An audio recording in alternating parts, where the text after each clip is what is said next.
ఇప్పుడు మీ ఇద్దరి మధ్య జరిగిన గొడవకి కనీసం బీఆర్ఎస్ పార్టీ నుంచి ఒక స్టేట్మెంట్ కూడా రాలేదు. చూడాలి విషయం ఏంటంటే కేసీఆర్కి అవగాహన ఉంది అంశం, ఇదంతా తెలుసు. కేసీఆర్కు కంచం మంచం ఈ పదాలు ఎప్పుడు వాడతారు, ఎందుకోసం వాడతారు అనేటువంటి లెక్క ఆయనకు తెలుసు. ఎందుకంటే కేసీఆర్ గారు మంచి ఉద్యమకారుడు. రెండోది ఏంటంటే ఆయన తెలుగు నాలెడ్జ్ ఉంది ఆయన దగ్గర. ఆయన దగ్గర ఉన్న తెలుగు నాలెడ్జ్ అంత ఈజీ నాలెడ్జ్ ఏం కాదు. ఆయన చదువుకుని డిగ్రీ కావచ్చు కానీ తెలుగులో పర్ఫెక్ట్ నాలెడ్జ్ ఉంది ఆయనకి. ఇప్పుడు నేను తెలుగులో నేను అద్భుతంగా తెలుగు వ్యాకరణాలు కానీ, తెలుగు ఛందస్సు కానీ, తెలుగు పద్యాలు కానీ అవలీలగా రాసి పారేస్తాను నేను. ఉత్పలమాల, చెంపకమాల, ఆట వెలది, తేటగిది ఈ పద్యాలు వట్టిగానే రాస్తాను నేను. ఎందుకంటే దాని మీద ఉన్నటువంటి పట్టు.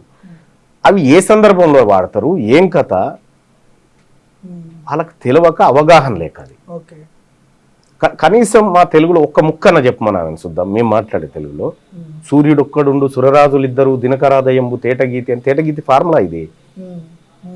ఆమె చదువుకున్నది షార్ట్ కట్ చదువు కాబట్టి అవి తెలివే ఆమెకు. గురువులు మూడిట మగనము పరగంగా, ఆది గురువు భగనం బయ్యన్, ధర మధ్య గురువు జగనము, సరసాగున అంత్య గురువు సగనం బయ్యన్. ఇది ఘన విభజన ఫార్ములా ఇది. ఇవి తెలివే కదా ఆమెకు. ఆమె చదువుకుందేడా, ఆమెకు ఈ బీసీల జ్ఞానం ఏం తెలుసు, ఆమెకు బీసీల సంస్కృతి ఏం తెలుసు, ఇవి ఏమీ తెలియకుండా ఆమె అజ్ఞానంతో చేసినటువంటి కార్యక్రమం, ప్రేరేపించబడ్డటువంటి కార్యక్రమం. మీ స్టూడియో మొత్తంలో రక్తసిక్తం మొత్తం రక్తంతో నిండిపోయింది మొన్న జరిగిన దాడిలో. ఈ రక్తం మీకు సంబంధించిన వాళ్ళదా, జాగృతికి సంబంధించిన వాళ్ళదా? అది టెస్ట్ చేస్తే తెలుస్తుంది. కానీ నా బ్లడ్ ఉంది. ఇక్కడికి వచ్చినటువంటి ప్రజలు అంటే వాళ్ళ సమస్యలు చెప్పుకోవడానికి వచ్చినటువంటి ప్రజల మీద విపరీతంగా దాడి చేసినారు. చేతికి కూడా దెబ్బ చేతికి గాయమైంది. అవును. అంటే ఈ రకంగా బయటకు వచ్చి మాట్లాడుతున్నాడు కదా, చిల్లరగాల గురించి నాకెందుకు పైసా.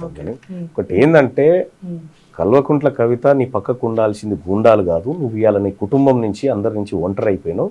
నీకు నా సూచన ఏంటంటే పక్క పొంటి మేధావులను పెట్టుకో, హౌలగాలను పెట్టుకుంటే ఇట్లుంటది. ఫోన్ ట్యాపింగ్ దగ్గరకు వద్దాం. ఫోన్ ట్యాపింగ్ విషయం పక్కాగా ఫోన్ ట్యాప్ అయిందని చెప్పి మీరు ఆధారాలతో చెప్పగలుగుతారా? సీట్కి ఏం చెప్తారు? ఆధారాలు ఉన్నాయి కదా, ఇస్తాం కదా.